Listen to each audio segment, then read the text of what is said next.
नमस्कार, बहुत स्वागत है आप सभी का टोटल टीवी में और मैं हूं आपके साथ जया पाल। चलिए शुरुआत बुलेटिन के अहम खबरों से करेंगे। बड़ी जानकारी, राव इंद्रजीत सिंह की डिनर डिप्लोमेसी से जुड़ी बड़ी खबर आप तक पहुंचा रहे हैं। बीजेपी के पूर्व विधायक अभय सिंह यादव ने ट्वीट किया।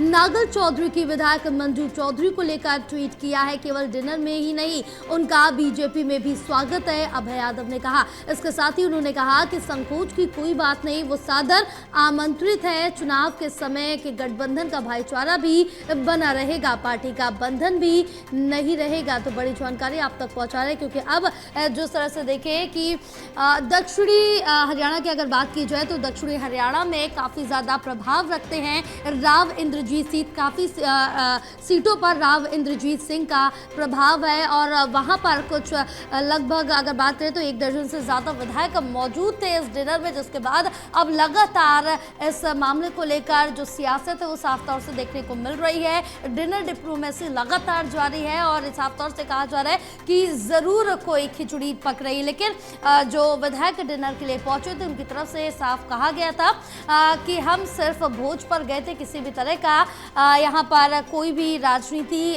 चर्चा के लिए या तमाम बातें उनकी तरफ से कही गई है और अपनी सफाई भी उन्होंने दी है। बहरहाल अब राव इंद्रजीत सिंह की डिनर डिप्लोमेसी को लेकर जो सियासत है वो काफी ज्यादा गर्माती हुई नजर आ रही है। और ज्यादा जानकारी लेंगे, हमारे साथ एसोसिएट एडिटर देवेंद्र कथुरिया जुड़े हुए। देवेंद्र, जिस तरह से देखें कि दक्षिणी दिल्ली के माफ कीजिएगा दक्षिणी हरियाणा के जो विधायक है करीबन 1 दर्जन के करीब जो विधायक थे वो यहाँ पर राव इंद्रजीत सिंह की बेटी के घर पर पहुंचे थे डिनर पर, जिसके बाद जो सियासत है वो काफी ज्यादा गर्माती हुई नजर आ रही है। देखिए जया, डिनर डिप्लोमेसी ने दक्षिण हरियाणा की सियासत में हलचल पैदा कर दी है। जिस तरीके से 18 जून को ये डिनर डिप्लोमेसी हुई थी, डिनर दिया गया था आरती राव द्वारा, और राव इंद्रजीत जो तीसरी बार केंद्रीय मंत्री हैं, मोदी सरकार की 3 बार सरकार बने, 3 बार मंत्री, उनको थोड़ा सा मलाल है कि 3 बार लगातार मैं जीता हूँ और मोदी सरकार हो या हरियाणा विधानसभा में सरकार बनाने की बात हो, अहीरवाल ने अपना पूरा कंट्रीब्यूशन दिया है। और पिछले दिनों मुख्यमंत्री रेवाड़ी में थे, उनको भी कहा था राव इंद्रजीत ने कि हमने मतलब अहीरवाल ने आपकी सरकार बनाई है, हमारे काम कीजिए, हमारी सुनवाई कीजिए। तो इस तरह की चीजें हुई। तो राव इंद्रजीत की डिनर डिप्लोमेसी के बाद क्या हुआ, अलग अलग नेता चाहे कांग्रेस की हो चाहे बीजेपी हो, वो अपने अपने तरीके से बयानबाजी करने लगे हैं। हालांकि अनिल विज जो एक बहुत बेखौफ नेता है हरियाणा के, उन्होंने कहा जी इसमें कोई बात नहीं, डिनर क्या है, डिनर तो होते रहते हैं, मेरे को बुलाते तो मैं भी चला जाता। शमशेर गोगी जो पूर्व विधायक है कांग्रेस के, वो ये कह रहे हैं कि बीजेपी ताने देती है, हर रोज दिन में 6 बार बोलती है कि कांग्रेस में गुटबाजी है। गुटबाजी बीजेपी में कहा नहीं, ये जो डिनर डिप्लोमेसी है गुटबाजी का ही नतीजा है। तो कुल मिलाकर कल राव इंद्रजीत ने भी सफाई दी है कि मेरी बेटी ने घर बनाया है और बेटी के घर जब बनता है तो पहले अपनों को बुलाया जाता है, दूसरों को बाद में, ये तो हमारी परंपरा है। तो इस तरीके की वो अपनी दलीलें दे रहे हैं। अब अभय यादव वाला मामला बीच में आ गया, तो इस सारे डिनर डिप्लोमेसी के बाद दक्षिण हरियाणा की जो सियासत है उसमें मैं समझता हूँ उबाल आ गए है, हलचल पैदा हो गई है। और हालांकि ये भी कहा रहा है, अभय यादव के बारे में भी कहा जा रहा है कि बीजेपी में स्वागत है, मतलब बीजेपी में एंट्री को लेकर या आपस में जो आपसी खींचतान है वो सारी चीजें सामने आ रही है।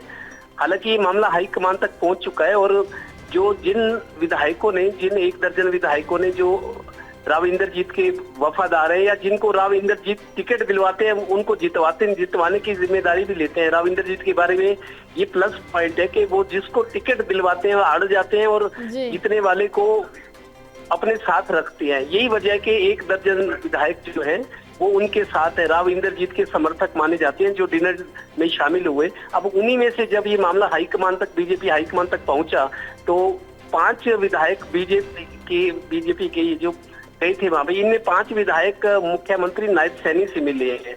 तो कहीं ना कहीं मेरा लगता है अंदर से कुछ ना कुछ खींचतान चल रही है और राव इंद्रजीत डिनर डिप्लोमेसी के जरिए बीजेपी पर दबाव बनाना चाह रहे हैं, अपनी अहमियत बताना चाह रहे हैं कि मैं वो शख्स हूँ, सरकार बनाने में मेरी भूमिका है। और 3 बार अगर केंद्र में मंत्री हूँ तो अभी भी राज्य मंत्री हूँ, केंद्रीय मंत्री की ख्वाहिश वो रखते थे लेकिन उनको नहीं बनाया गया तीसरी बार भी। और जब कांग्रेस में थे तो मुख्यमंत्री पद के दावेदार थे, 75 साल उनकी उम्र हो रही है, क्या पता अगला चुनाव लड़ पाए ना लड़ पाए, लेकिन उनके मन में कसक जरूर है कि मैं डिजर्व करता हूँ, चाहे कांग्रेस की बात हो चाहे बीजेपी की, मैंने हमेशा 100% दिया अपनी पार्टी को, लेकिन मुख्यमंत्री पद तक पहुंचने में अड़चनें डाली गई।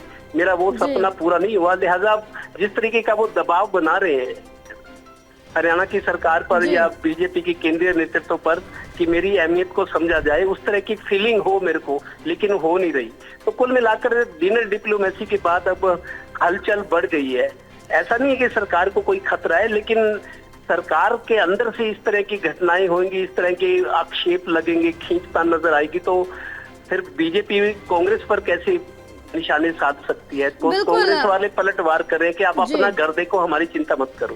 बिल्कुल, क्योंकि साफ तौर से अगर हम बीजेपी की बात करें, जैसा आपने भी जिक्र किया कि बीजेपी में हमेशा जो चलती है वो आला कमान की चलती है, पूरी रणनीति के साथ, पूरे प्री प्लान के साथ बीजेपी हर एक काम करती है। लेकिन जिस तरह से ये डिनर सिर्फ दक्षिण दिल्ली के कुछ विधायकों को बुलाकर किया, उसके बाद सियासत लगातार गर्माती नजर आई। जैसा कि अभी हम जिक्र भी कर रहे थे कि दक्षिण हरियाणा में काफी ज्यादा प्रभाव है राव इंद्रजीत सिंह का, तो कहीं ना कहीं इसका अगर हम बेनिफिट लेने की बात करें देवेंद्र, तो क्या कुछ बेनिफिट मिल सकता है? क्योंकि अब उनकी ये उम्र नहीं है कि आगे अपने लिए राजनीति कर सके, कहीं ना कहीं अपनी बेटी के लिए जरूर वो कुछ सोच सकते हैं या दबाव बना सकते हैं। बिल्कुल जी, देखिए राव इंद्रजीत के बारे में राव इंद्रजीत ने कल ये भी बयान दिया है कि मेरे खिलाफ षड्यंत्र हो रहा है। ये 18 जून को डिनर हुआ था, अब ये बात क्यों उठाई जा रही है? अब जब 15 दिन से ज्यादा टाइम हो गया है, कुछ लोग मेरे खिलाफ साजिश रच रहे हैं, राव इंद्रजीत का ये कहना है। हालांकि राव इंद्रजीत इस तरीके की बातें करके दबाव बना रहे बीजेपी हाईकमान पर, मोदी सरकार पर। ये अगर सरकार केंद्र में मोदी सरकार बनी है, हरियाणा में तीसरी बार सरकार रिपीट की है, बीजेपी ने रिकॉर्ड बनाया है। लगातार किसी पार्टी की 3 बार सरकार हरियाणा में आज नहीं बनी। कांग्रेस की तो बनी है, भूपेंद्र हुड्डा थे, उसके बाद मनोहर लाल 2 बार मुख्यमंत्री रहे, अब तीसरी बार नायब सिंह सैनी है। तो बीजेपी ने एक रिकॉर्ड बनाया हरियाणा में सरकार रिपीट करने का। राव इंद्रजीत ये कहना चाह रहे हैं सरकार बनी है तो उसमें हमारी भी सक्रिय भूमिका है, हमारा योगदान है, लेकिन उसको अहमियत उसको दी जानी चाहिए, हमारी सुनवाई होनी चाहिए। एक जय आपको ये भी बताऊं, अभी मोदी सरकार के 11 साल का जश्न मना था। अभी बड़े बड़े नेताओं की ड्यूटी लगी थी, जिलों में जाके मीटिंगें हुई थी, पब्लिक को बताया गया। 3 नेता ऐसे थे जो कांग्रेस से बीजेपी में गए। राव इंद्रजीत बड़े नेता है, कदावर नेता, आज भी तीसरी बार मंत्री हैं, उनको कोई ड्यूटी नहीं दी गई थी। एक कुलदीप बिश्नोई भी आजकल अपने समर्थकों को मिलने के लिए उनके घर घर जा रहे हैं, उनको भी ड्यूटी कोई नहीं दिखी। तीसरे नवीन जिंदल जो कुरुक्षेत्र के सांसद हैं, ये तीनों बड़े नेता हैं, कांग्रेस के रहे हैं, सांसद रहे हैं, बड़े कद के नेता हैं, लेकिन ये तीनों बीजेपी में हैं। अब जब मोदी सरकार के 11 साल पूरा होने का जश्न था, जो ड्यूटियां लगी थी, पार्टी ने इन तीनों नेताओं को, नवीन जिंदल, राव इंद्रजीत और कुलदीप बिश्नोई को कोई जिम्मेदारी नहीं दी, जिससे इनको बड़ा बैड फीलिंग हुई है कि हमारे पे पार्टी भरोसा नहीं करी, हम बीजेपी में है, हम बीजेपी की सरकार में हमारा भी योगदान है। तो इस तरह की मेरे को अंदर खाते बहुत थोड़ी सी खटास सी पैदा हो रही है। अब आगे चलकर क्या होगा जी।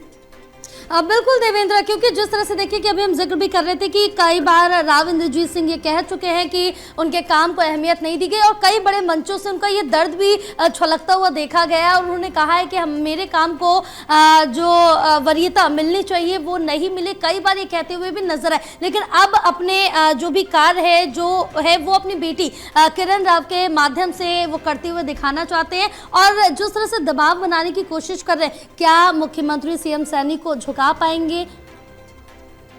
देखिए, मुख्यमंत्री हरियाणा में मुख्यमंत्री बनने वाले की ख्वाहिश बहुत ज्यादा थी। कुलदीप बिश्नोई थे, चौधरी बीरेंद्र सिंह थे, राव इंद्रजीत थे, इनके अलावा और भी 1-2 नेता हैं जो मुख्यमंत्री पद के दावेदार रहे हैं, चाहे वो कांग्रेस की बात थी चाहे बीजेपी की। लेकिन राव इंद्रजीत का जहां तक ताल्लुक है, राव इंद्रजीत कांग्रेस के बड़े नेता रहे हैं, जब भी रहे हैं उन्होंने शांत राजनीति किया, अपनी बात मनवाई है, अड़ जाते हैं। और अभी मोदी सरकार में भी देखिए तीसरी बार मंत्री बने, तीसरी बार भी राज्य मंत्री। इनकी इच्छा थी, इन्होंने दबाव पहले भी बनाया था कि मेरे को केंद्रीय मंत्री का पद मिलना चाहिए, मैं मुख्यमंत्री तो नहीं बन पाया, कम से कम केंद्र में कैबिनेट मिनिस्टर तो होता। अभी भी इनको राज्य मंत्री का दर्जा किया, तीसरी बार भी। एक बात तो इनके साथ ये है, दूसरा मुख्यमंत्री पद की इन्होंने हमेशा दावेदारी की, चाहे कांग्रेस सरकार थी या बीजेपी की सरकार है। तीसरी बात यह है कि जो भी मुख्यमंत्री रहा, चाहे भूपेंद्र हुड्डा थे, उसके बाद मनोहर लाल 2 बार बने, मुख्यमंत्री से कभी नहीं बनी, क्योंकि ये अपने मन से राजनीति करते हैं और अपनी बात मनवाने के लिए जाने जाते हैं। हर मुख्यमंत्री हर बात मानने ये भी संभव नहीं होता। तो चाहे भूपेंद्र हुड्डा थे, चाहे मनोहर लाल थे, अब नायब सैनी है, किसी भी मुख्यमंत्री से इनकी पटरी ठीक नहीं बैठी। ये दबाव बनाने की राजनीति जानते हैं, लेकिन दबाव बनाना जायज भी है क्योंकि ये ताकतवर नेता है, बड़े नेता है, इन जिसको टिकट दिलवाते हैं उसको जितवाने की गारंटी भी लेते हैं। मैंने सुना है बिल्कुल, ये अलग तरह के नेता बिल्कुल हैं। क्योंकि ये सियासत अब रुकने वाली नहीं है। अब देखना होगा कि आगे क्या कुछ बयानबाजी होती है, किस तरह से विपक्ष निशाना राव इंद्रजीत पर साधता है, ये भी देखने वाली बात होगी। बहरहाल तमाम जानकारी साझा करने के लिए बहुत शुक्रिया आपका।